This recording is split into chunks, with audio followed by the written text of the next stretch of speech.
The Battle of Sekigahara stands as one of the most pivotal moments in Japanese history, a clash so decisive it shaped the destiny of a nation for centuries. Imagine a battlefield where loyalty and betrayal intertwine, where a relatively small group of samurai faced the colossal might of an entire army. How could these warriors, bound by honor and tradition, possibly defy overwhelming odds on a day that would define the fate of Japan? In the year 1600, Japan was a land fractured by decades of civil war and bloodshed.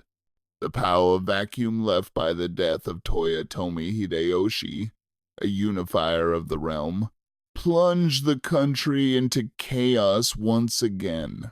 Two great forces rose to seize control: Tokugawa Ieyasu, a cunning and patient leader aiming to establish his dominance, and Ishida Mitsunari, a skilled administrator and strategist determined to preserve the Toyotomi legacy. Their armies were vast and fierce, yet far more than armies clashed at Sekigahara. It was a battle of wills, loyalties, and ideologies. This confrontation was not just about military strength, but about the fragile bonds between samurai, whose personal honor and allegiance often conflicted with political ambition. Amidst a sprawling battlefield strewn with thousands of warriors, there were those few samurai who chose defiance over surrender. What drove their courage? Was it loyalty to a cause, a personal code, or a desperate grasp at survival? Here lies the heart of Sekigahara's story. Not just the clash of steel and strategy, but the human drama of defiance against overwhelming power. As the armies prepared to face off, each side carried its own hopes and fears, its own expectations of victory or downfall. The impending battle promised swift resolution but yielded unexpected twists, betrayals, and heroism that reverberate through history. As Sekigahara, history itself seemed to hang in the balance, as the fate of Japan's future leadership teetered on the decisions of individuals as much as entire legions. Throughout this retelling, we will explore the stark contrast that defined this day, the vast and powerful against the few and resolute, tactical genius clashing with flawed pride, and honorable sacrifice shadowed by ruthless ambition.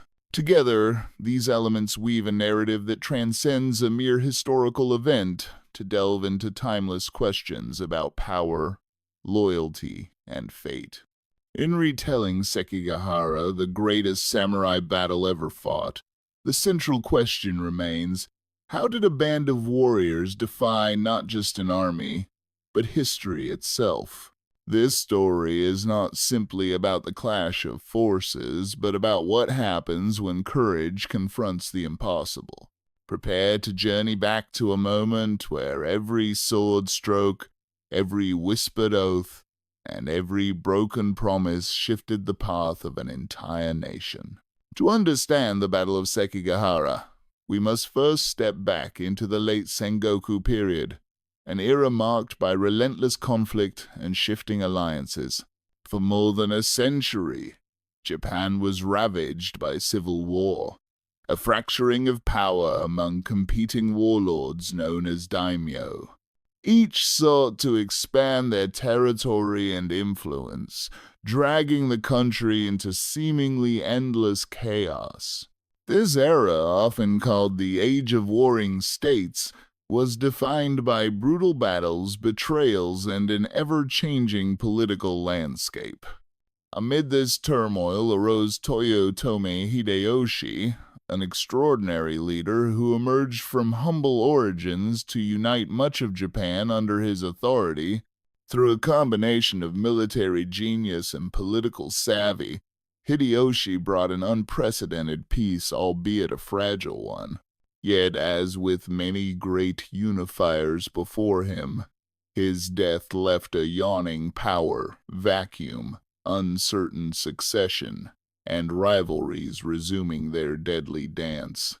Hideyoshi had installed his young son Toyotomi Hideyori as heir, but the boy lacked the support and experience to command loyalty across the fractured domains.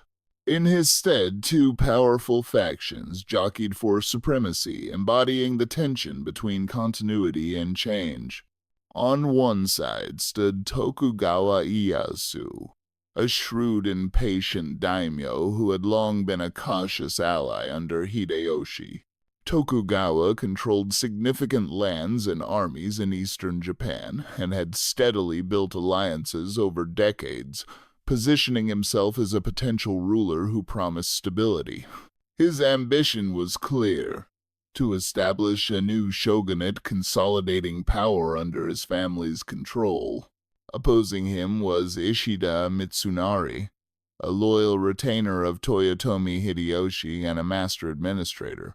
Mitsunari commanded a large coalition in western Japan, uniting daimyo who wished to preserve the Toyotomi legacy. Known more for his bureaucratic skill than battlefield prowess, Mitsunari represented the faction defending the old order against Tokugawa's rising influence. The battle lines taking shape were not just military, but deeply political. The samurai who fought were torn between loyalty to their liege, personal ambition, and survival instincts. This raised fundamental questions. Could samurai loyalty withstand the ruthless reality of power politics? Would honor prevail over pragmatism, or was the age of heroic samurai codes already giving way to cold calculation? Behind the scenes, alliances were fragile and often deceptive. Promises were made only to be broken. Regional lords shifted sides based on who promised greater gains, intensifying the atmosphere of distrust. This political intrigue set the stage for Sekigahara not as a simple clash of armies, but as a battleground of competing wills and shifting loyalties. As Eastern and Western forces mobilized, the drama was heightened by a stark contrast in leadership styles and resources.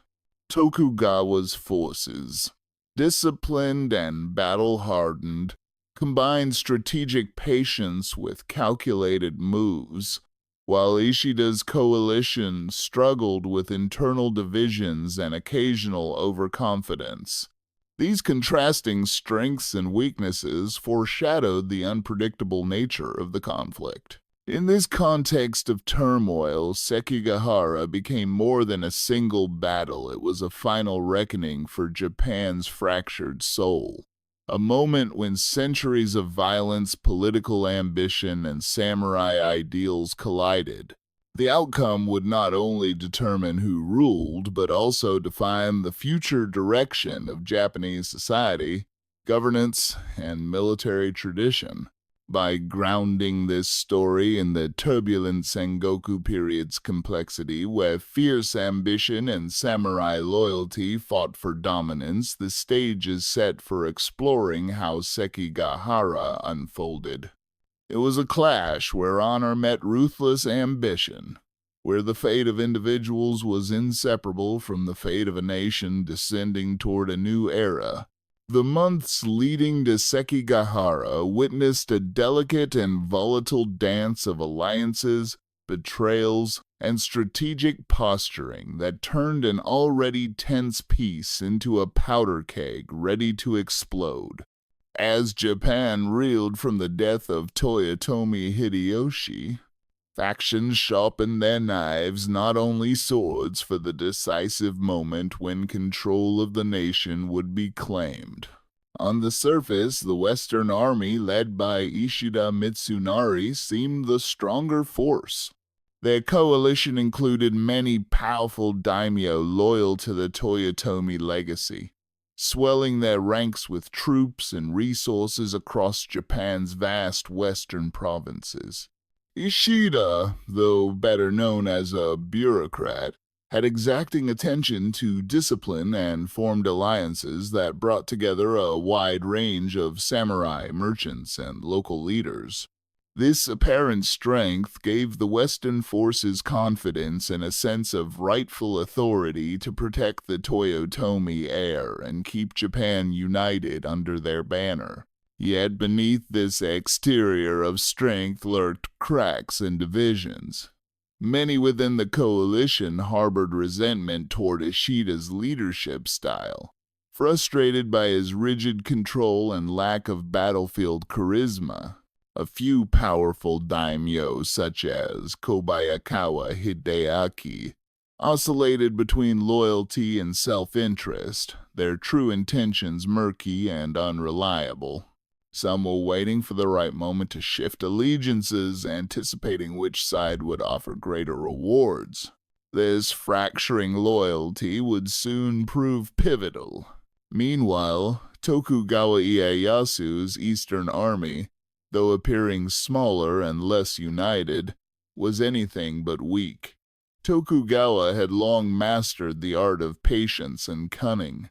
His political game was not simply about winning battles, but outmaneuvering rivals through calculated diplomacy and psychological warfare. His trusted generals and samurai were fiercely loyal, their discipline forged through years of service and shared hardship. Tokugawa himself understood that brute force alone wouldn't grant victory. Instead, he relied on strategic positioning and subtle machinations to weaken the enemy from within. As both sides dug in, rumors and whisperings of betrayal grew louder. Tokugawa reached out to wavering Western lords, sowing doubt and offering secret promises. Kobayakawa Hideaki, crucial to the battle's outcome, became a man walking the razor's edge between two camps. His eventual decision would tip the scales, a testament to the complex interplay of honor, ambition, and survival that define this era. Among the multitude of samurai on the field, certain personalities stood out, their choices illuminating the battle's deeper tensions. On the western side, Ishida Mitsunari embodied loyalty to the Toyotomi cause, yet his inflexible nature alienated allies. His unwavering sense of duty contrasted sharply with the opportunism of others who pursued personal gain above all. On the eastern side, Tokugawa's pragmatism sometimes clashed with the traditional samurai ideal of honor, raising questions about the cost of power. Yet within his ranks were warriors who combined fierce loyalty with shrewd understanding, like Fukushima Masanori and Honda Tadakatsu, whose reputations for bravery and tactical skill bolstered Tokugawa's position. This charged atmosphere, thick with mistrust and high stakes, framed Sekigahara not just as a clash of armies, but as a crucible where honor, ambition, and survival collided. The seemingly unstoppable Western coalition masked a fragile alliance threatened by internal dissent. Meanwhile, Tokugawa's Eastern Army, though smaller and underestimated, held the advantage of cohesion and strategic patience. As the battle approached, the tension between rigid loyalty and shifting pragmatism created an unpredictable wild card that no army could fully control. In this volatile build-up, the stage was set for a moment when a single act of defiance or betrayal could change everything. Sekigahara's true drama lay not only in who wielded the sharpest sword, but in who carved the sharpest political knife. With allegiances teetering and personal ambitions tangled into the larger conflict, every move mattered. The delicate balance between honor and power began to tip, drawing all participants into a deciding moment that would echo across history.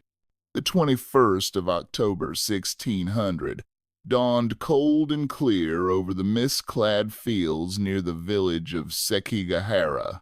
Two vast armies, each numbering tens of thousands, gathered on opposite sides of a sprawling plain tucked between the rolling hills of central Japan. But beyond the numbers and strategy charts lay something far more intricate. A charged, uneasy atmosphere where anticipation and dread mingled beneath the quiet morning routine. The early light cast long shadows over the battlefield. Dew clung to blades of grass, glittering like tiny jewels under the rising sunday. In the distance, low murmurs rippled through rows of soldiers preparing for what many sensed would be the most consequential confrontation in a generation. The air was thick with the scent of iron, wood smoke, and damp earth, a mix that had become all too familiar to samurai who lived by war. On the eastern side, Tokugawa Ieyasu's followers moved with precise discipline. Banners fluttered softly, each emblazoned with family crests, signaling unit positions and command. The steady clanking of armor and the methodical loading of arquebuses punctuated the morning calm. Samurai performed rituals with focused reverence, a ceremony invoking the blessings of ancestors and the kami, Japan's spirits. Swordsmiths checked blades, monks chanted prayers to steady nerves, and commanders surveyed the battlefield with narrowed eyes. Yet beneath this surface of order, tension simmered. The men fully understood that this peace was fragile, a mere pause before a storm unleashed. Tokugawa himself was a figure of composed authority, balancing the weight of leadership with the cold calculation that had brought him this far. His trusted generals like Honda Tadakatsu moved among the ranks, offering quiet encouragement but knowing the cost each man might pay. Across the field, the Western Army under Ishida Mitsunari exuded a different energy. Their forces appeared larger and more diverse, a mosaic of daimyo bands thrust together under the banner of loyalty to the Toyotomi legacy.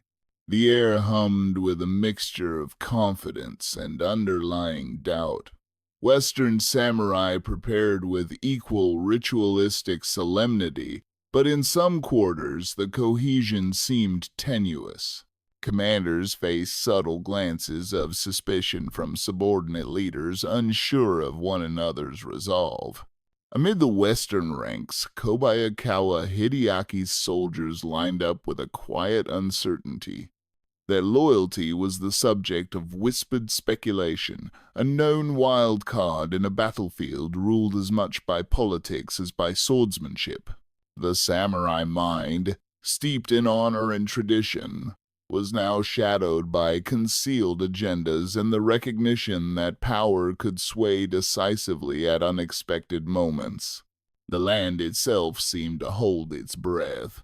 The Sekigahara plain is neither expansive nor forbidding, a patchwork of fields, shallow streams, and rolling hillsides.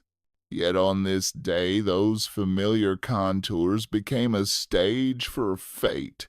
Rising mists clung low, crawling across the wet ground like ghostly fingers, obscuring parts of the approaching lines and amplifying the tension of unknowns. Every formation was a measured risk. Every step forward could mean life or death, victory or defeat. Samurai quietly spoke of honor, but even the most stoic warriors felt the weight of unspoken fears.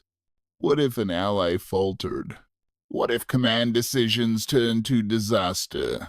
The great legacy of Bushido Samurai Way was being tested not just on steel but on the fragile threads of trust and resolve. Despite the tension, moments of quiet humanity surfaced. Children of samurai families, eyes wide and curious, watched soldiers ready to march into history. Vendors hurried among the tents, trying to slip in last supplies, while drum beats began to echo faintly, an ominous reminder that the long-awaited clash was near. As the sun climbed higher, Tokugawa and Nishida stared across the plain, their eyes locked through the distance.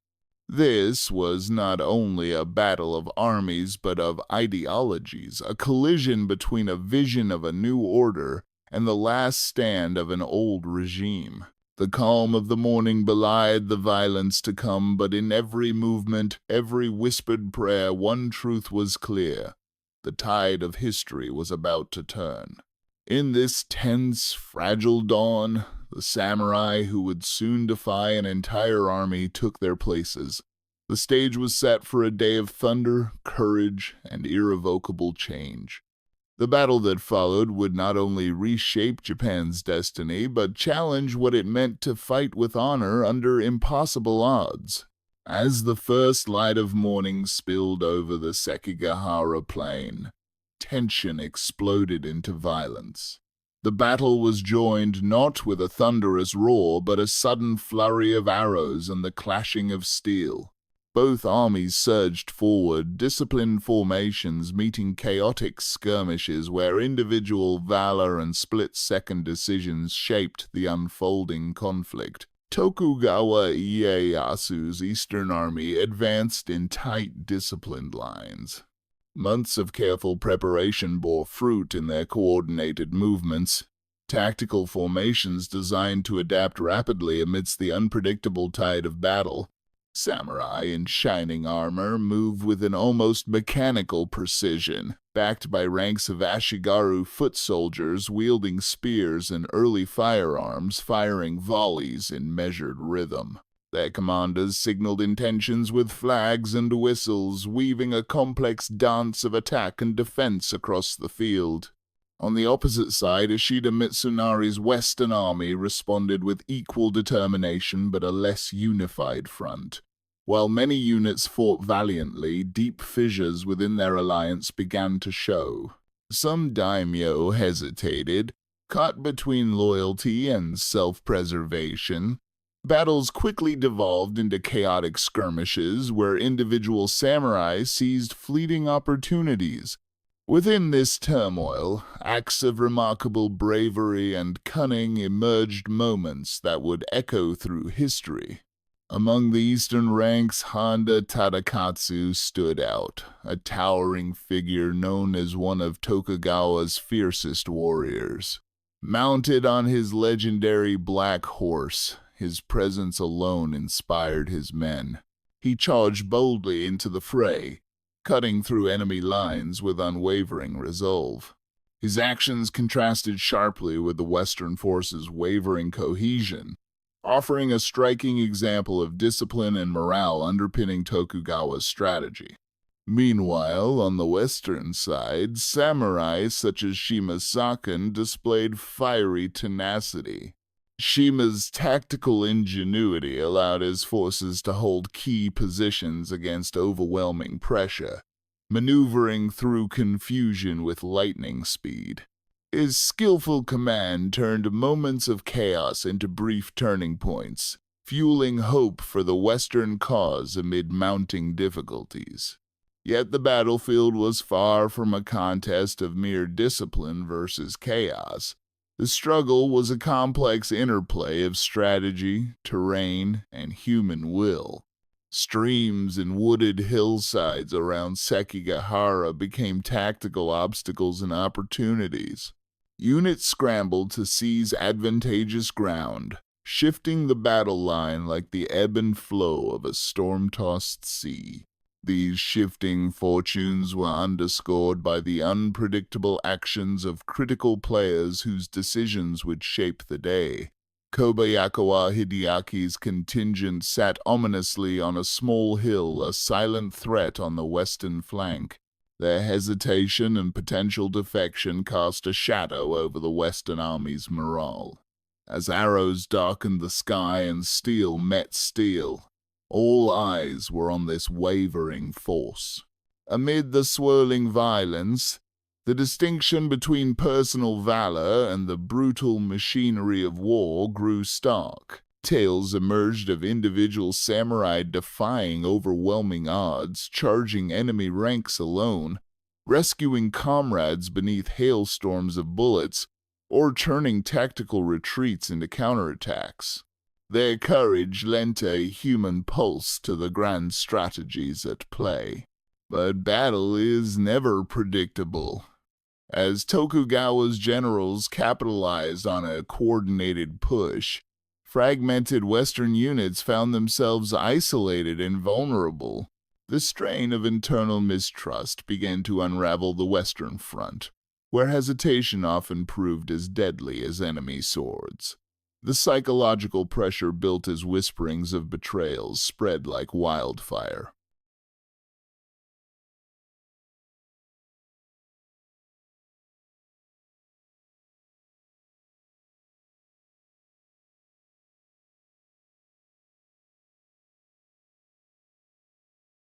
Gradually, cracks widened. Kobayakawa Hideaki, after tense deliberation, shook off his silence. In a sudden, thunderous maneuver, he turned his forces against the Western Army, raining cannon fire and samurai charges into their former allies. This dramatic defection shattered Ishida's position, throwing the Western lines into disarray. As confusion spread, Tokugawa's forces seized key terrain and pressed their advantage. The contrast between the disciplined Eastern formations and the fracturing Western coalition became impossibly clear. The battle's momentum shifted irrevocably. Yet even amidst defeat, pockets of Western samurai fought with uncompromising spirit. Their defiance, though ultimately overwhelmed, embodied the samurai ideal of unyielding loyalty and sacrifice. It was these moments, the clash of mass might and individual valor, that would etch Sekigahara deep into the annals of history. The battle's opening hours revealed much more than troop movements and casualties. They showcased the raw human drama beneath the strategy, the weight of honor clashing against ambition, the unpredictability of allegiance, and the fierce will to endure in the face of overwhelming odds.